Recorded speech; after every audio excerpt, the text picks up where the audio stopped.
सचिव कृष्ण बेदी जी का सिरसा पहुंचने पर बहुत बहुत अभिनंदन व स्वागत करता हूं। एक बार जोरदार तालियों से उनका स्वागत हो। और मैं जिला अध्यक्ष जी से निवेदन करूंगा कि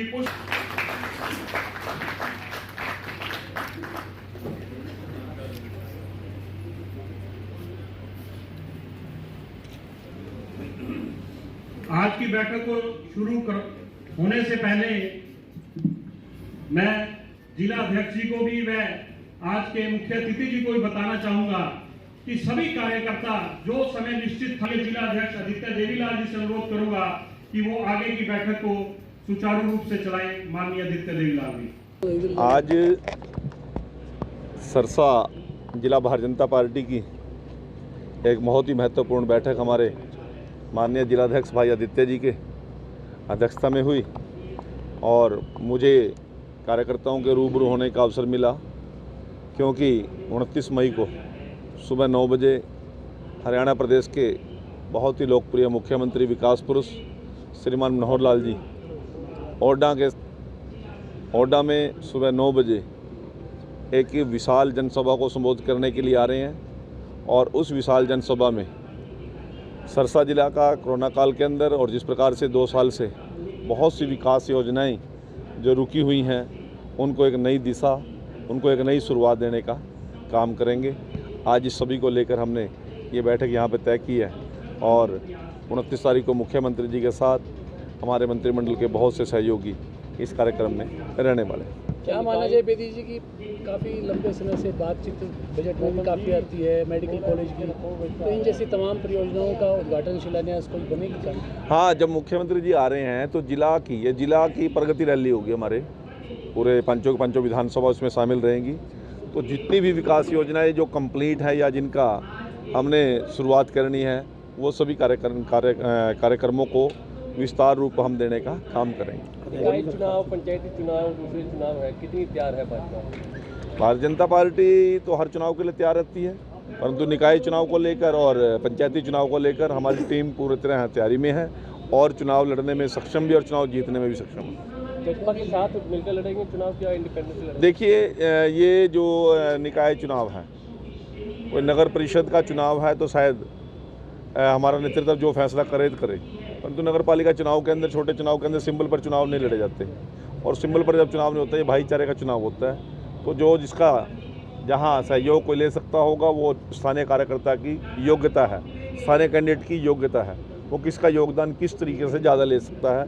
तो ये भाईचारे का चुनाव है, इसमें सिंबल की तो कोई बात होगी नहीं। इनेलो दावा कर चुकी है कि पार्टी सिंबल पर ही चुनाव लड़ेगी। इनेलो की बात इनेलो से पूछो ना, मैं कोई इनेलो के लिए जवाबदेही नहीं हूँ, परंतु भारतीय जनता पार्टी कार्यकर्ता के नाते मैं एक बात कह सकता हूँ कि भारतीय जनता पार्टी की निकाय चुनाव को लेकर और पंचायती चुनाव को लेकर पूरी तैयारी है। मेरे साथ कांग्रेस की जिस तरह से हालात चल रहे हैं पंजाब के बाद, अब हरियाणा में क्या लग रहा है? और दूसरा सवाल ये है कि बदलाव भी हुए कांग्रेस में, चिंतन शिविर शुरू हो गया है जहां राहुल गांधी और प्रियंका गांधी भी गए हुए हैं। देखिए, बड़ा चिंतनीय विषय है।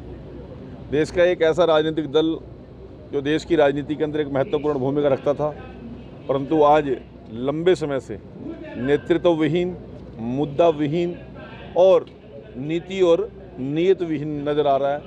और उसका एक देश की लोकतांत्रिक प्रणाली में एक खामियाजा है। आज जिस प्रकार कांग्रेस हर प्रदेश के अंदर अपने मुद्दों से भटक रही है, देश के अंदर मुद्दों से भटक रही है और वोट के चक्कर में देश विरोधी ताकतों के साथ भी वो अपने आप को संलिप्त करने में पीछे नहीं हट रही है। परंतु देश की जनता किस प्रकार की जागरूक है, किस प्रकार की सोच को लेकर आगे बढ़ रही है, आज दूर दूर तक कहीं कांग्रेस का अस्तित्व नज़र नहीं आ रहा। अब पिछले दिनों बदलाव किया है, बहन शैलजा जी को बदलकर हरियाणा प्रदेश के अंदर चौधरी उदय भान जी को उन्होंने अध्यक्ष की जिम्मेवारी दी है। परंतु उससे पहले राम प्रकाश जी कुरुक्षेत्र से हमारे जो राज्यसभा सांसद भी रहे हैं, वो प्रदेश अध्यक्ष थे। उनके बाद फूलचंद मुलाना जी के बाद फिर अशोक तंवर जी के बाद शैलजा जी के बाद उदय भान जी। परंतु इन सब को बदलने और बदलाने का सबसे बड़ा महत्वपूर्ण रोल भूपेंद्र सिंह हुड्डा का है। अब अध्यक्ष के बदलने से सरकार आने की कोई संभावना मुझे तो नहीं लगती, परंतु मैं कांग्रेस नेतृत्व को एक निवेदन करता हूँ, यदि कहीं कोई आपको एक चांस हुड्डा जी को बदलने का भी ले लेना चाहिए। अब इन अध्यक्षों को बदल बदल के जो केवल मोहरे फिट करने के लिए कांग्रेस अध्यक्षीय प्रणाली का अपमान कर रही है, और ख़ास तौर से लगातार जो दलित समाज के, हमारे अनुसूचित समाज के लोगों को अध्यक्ष बनाकर अपमानित करके कुर्सी से उतारने का पूरी जनता के अंदर रोष है, पूरे अनुसूचित समाज के अंदर रोष है। महंगाई बढ़ रही है, देख रहे हो, पंजाब के बाद हरियाणा में अपना वर्चस्व बढ़ाएंगे और सरकार बनाएंगे। मैं एक बात कहना चाहता हूँ, पंजाब में जो आम आदमी की सत्ता आई है वो कांग्रेस का फेलियर है। भारतीय जनता पार्टी तो पंजाब में कहीं थी नहीं। कांग्रेस नेतृत्व ने जो गलतियां की है उसका खामियाजा कांग्रेस नेतृत्व को भुगतना पड़ा। परंतु जहां जहां बीजेपी सत्ता में थी, चाहे उत्तर प्रदेश है, गोवा है, मणिपुर है, और कहाँ चुनाव था, उत्तराखंड, कहीं आम आदमी पार्टी खाता खुला, क्योंकि भारतीय जनता पार्टी लोगों के दिलों में भी है, लोगों के दिमाग में भी है। इसलिए जो मुंगेरी लाल के हसीन सपने लेकर कुछ घिसे पिटे नेता कांग्रेस और अन्य दलों को छोड़कर वहां जा रहे हैं और अपना भविष्य तलाश रहे हैं, लोगों के चेक किए हुए लोग हैं और उनको बार बार चेक करके ही छोड़ा है लोगों ने। तो इसलिए कोई लोगों को उम्मीद नहीं है। और हरियाणा में भी मनोहर लाल जी और ओम प्रकाश धनखड़ जी के नेतृत्व में, श्रीमान नरेंद्र मोदी और अमित शाह जी के नेतृत्व में, JP नड्डा जी के नेतृत्व में भारतीय जनता पार्टी लोगों के दिलों में भी है और लोगों के दिमाग में भी। महंगाई बढ़ रही है, महंगाई दर बढ़ रही है, क्या? देखिए, मैं आपको एक बात कहना चाहता हूँ, हर चीज़ के अपने अपने पैमाने, अपने अपनी सोच और अपना अपना नज़रिया।